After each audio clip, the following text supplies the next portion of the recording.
Hey guys, this is Undercover Dudes all the way from down under, and today I have some new Clinger Grenade gameplay in Fortnite Battle Royale. While we're at it, we're going to be talking about the rest of patch 3.6 as well, because it's a really good patch indeed. So getting right into it, let's talk about the new Clinger Grenade. And as you can see on screen, this can go and attach the trees, walls, floors, enemies, and even friendlies. Now I guarantee you guys have a ton of great ideas. For example, you could throw onto one of your mates. That person can go and impulse himself into the enemy's base and do a ton of damage. The reason why? After 2.5 seconds, the grenade will go and detonate, doing 100 damage. But also, it does 200 damage to structures, so it doubles the damage if you're trying to go and take down an enemy's base. Now let's go and talk about the rest of patch 3.6, because this is where I get really excited. And the first one is a fantastic change. Reduce the chance of finding the remote explosive by 40% in chests. And this is fantastic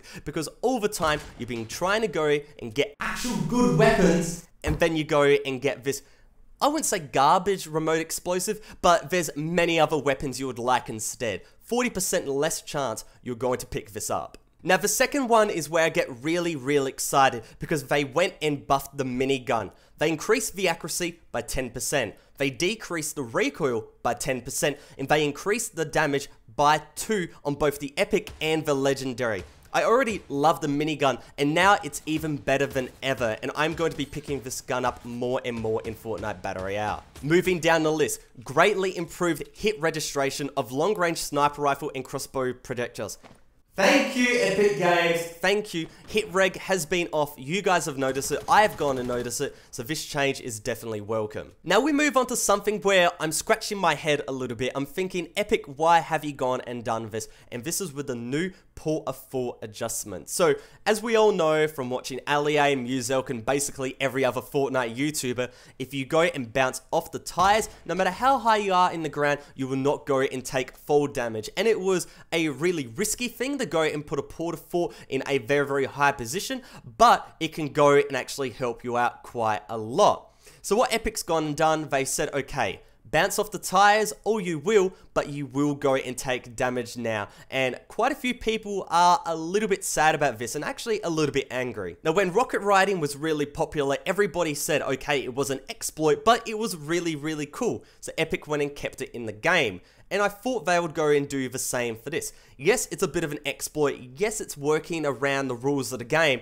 but I thought it was really cool and you get some really cool funny moments. So with that sad note, let's move over to something that is very exciting. Finally, short fences will no longer block you from building structures. So many times I've been absolutely demolished by not the enemies in Pleasant Park, but the short fences. I'm trying to go and build, I can't go and build, I get destroyed. Same in Retail Row, same in basically every other town. Thank you, Epic Games, for making this change. But this next one is making me even more excited. First shot accuracy is now reset when you crouch, uncrouch, or switch weapons. No more scar peeking from the top of a ramp, nothing along those lines. You can't go and abuse first shot accuracy now, and if you want to go and actually utilize that really accurate shot, you've got to be standing still. You can't swap between weapons or anything funny like that, and overall, that is a really good change. So the next one is a bit of a weird one, and it comes under bug fixes. Players no longer take falling damage when landing on top of tires. I never knew that was a glitch in the first place. I thought that was intended behavior, to be perfectly honest. But now, if you land on top of tires from seemingly any height, you are not going to take any damage. And I feel like there's a few video ideas from that little fix there that could potentially be made. Now let's move over to something that is very exciting indeed. Self-service cosmetic returns have been added. So basically, you go and buy an emote, a glider, a harvesting tool, back bling, or an outfit. And you don't like it. You say, okay, this is really boring. I don't like it. I want my $15 back. You couldn't do that before, but now you can. You can only go and refund it 3 times, however, so make sure it counts. But if you want to go and try out something different, you can go and use a refund and you can go and get your money back. Now you can't go and return a battle pass or a starter pack or a founders pack or anything like that. But if you go and buy something in the store like an outfit, you don't like it, you can go and return it. So that's all the really big changes in Fortnite Battle Royale, and overall I'm really happy for Epic. Now you guys might be wondering, UCD, why are you not going and talking about Save the World? I don't play Save the World. Do you play Save the World? Probably not, so we're not going to be talking about it in this video.